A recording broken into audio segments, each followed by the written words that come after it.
So Russ, coming out on July 6th, there's a pair of titles that I wanted to cover really quickly. One of them being Space Jam in 4K. And this is a 4K Ultra HD from Warner Brothers.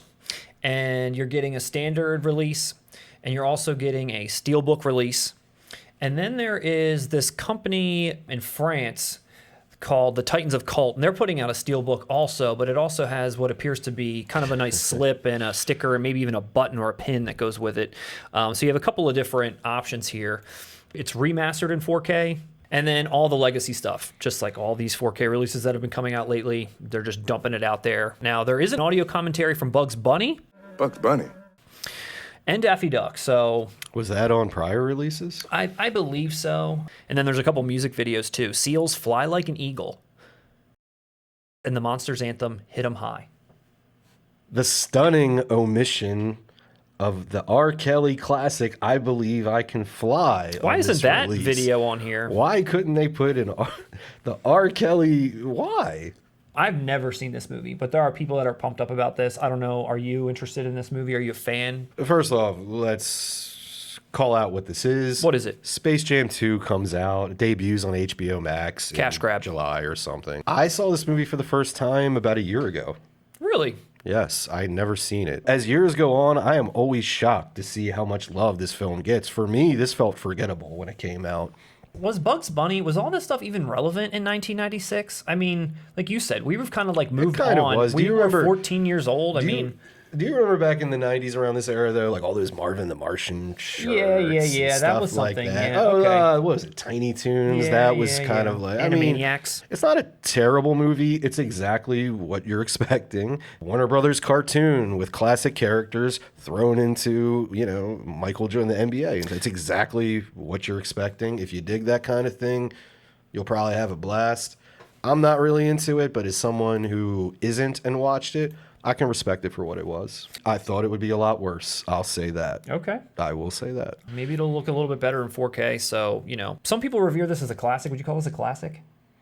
Classic in 90s? It has cinema? to be. If you can do a legacy sequel 30 years later, it's a classic. It's a classic. Just that vibe, that 90s, animated, that Who Framed Roger Rabbit, human and cartoon element. Who Framed Roger Rabbit's actually a good movie. Thanks. I needed that. Right, but I just mean that crossover between animation and human, Cool World, Brad Pitt, that kind of thing. Cool World.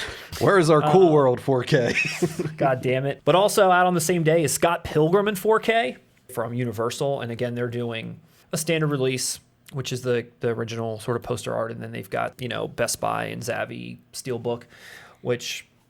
I don't know. I mean, take it or leave it, I think. I don't know what... Take it or leave it. Kind of collects these, but that one's just sort of okay to me. A lot of people collect these, and I'm actually going to ask you, as a 4K king, are these limited?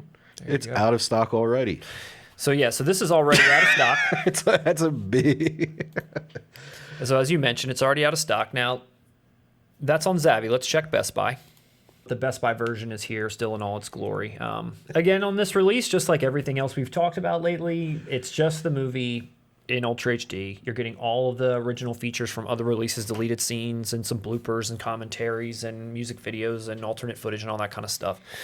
Now, I have seen this movie, and I don't recall it too well, but there are a ton of people in this movie that, I think we're kind of like not even in their prime yet in a way in some of these cases. This is like Dazed and Confused, where everyone went on to kind of blow up, but they were in small roles. They really were. Michael Cera, Chris Evans, Jason Schwartzman, Kieran Culkin, and Brandon Routh. And then on the ladies' side, Mary Elizabeth Winstead, Aubrey Plaza, Brie Larson, and Anna Kendrick. And then Allison Pill and a couple of other people. It's just so many cameos. What's your take? Did you enjoy this film? Or I enjoyed this film highly.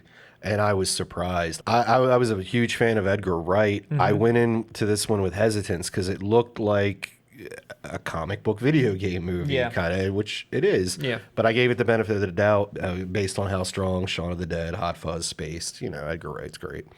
I enjoyed it way more than I was expecting. He captured the fun of it, the spirit of it. This movie's a blast. It's a breeze. Dude, it's fun. Even for someone like me who's not into comic book culture or video game culture as much as probably the diehard fans of this film are, Dude, it converted me. Chris Really? Evans is hilarious in Yeah. this. You really think you stand a chance against an A-lister, bro? I do remember the comedy being pretty solid. Yeah. Well, it's Edgar Wright, Yeah. man. I mean, it's the definition of a cult movie. This is going to go on for years. It's going to keep growing. Perfectly cast, as you said. I need to maybe Everyone's check on this out point. again. Maybe I would enjoy it a second time. And maybe I would. And again, I would probably give it a second glance if they gave a shit and put something out that was like, hey, look at this awesome release. We care so much about Scott Pilgrim. We're going to give you this, that, and the other thing. It's like, again, just shitting something out there. And I don't know, maybe it's worth watching again, but is this release the end all be all? I feel like for a release like this, they could have done a lot, but they really chose not to, other than give it the standard Steelbook treatment. Last good Edgar Wright film, this one? Only good Edgar Wright film? Refresh my memory. What came after Scott Pilgrim? What came after? Was World's End after Scott Pilgrim? For Edgar Wright, you have Shaun of the Dead in 2004, then Hot Fuzz, then Scott Pilgrim vs. the World. Then after that, he did The World's End. Then after that, Baby Driver.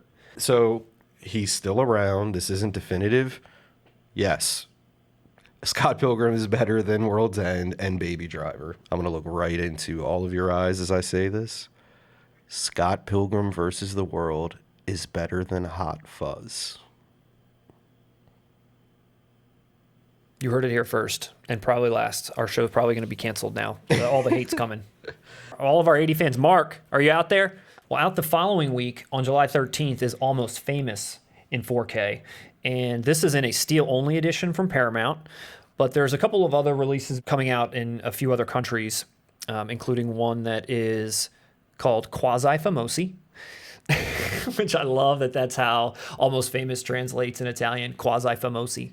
I'm not super familiar with this film, but I didn't think that it solely focused on the Kate Hudson character, but this is sort of making it seem like that is the case. Am I wrong? It's a love story about music.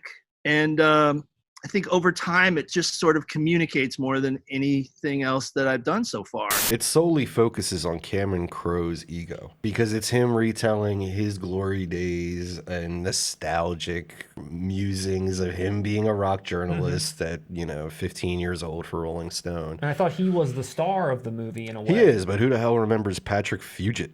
Where do you get off? Now look at Quasi Famosi here, where everybody Great looks like to film. be, everyone here seems to be represented very well. All the actors, all the characters, even Cameron Crowe. But then when you come over to the Spain release, you got your Casi Famosos. Famosos? Yes. Casi Famosos. Samosas. Casi Famosos in 4K. And again, what is this picture of Kate Hudson's character? Is I've this seen- a direct shot from the I was movie? just about to say, I've seen this movie. I watched it once when it came out. I don't remember that. Why are they marketing this movie this way? This is a movie I thought about a kid that was on like tour buses and like traveling with bands and doing all this journalism stuff. Why does this look like a porno? People have caught on that Almost Famous was highly overrated at the time, and this is the only way we can sell it. But here's the bigger question. When has Kate Hudson ever been relevant? Why are who cares about Kate Hudson? What has she done? Mark, let us know in the comments. Dude, it makes no sense.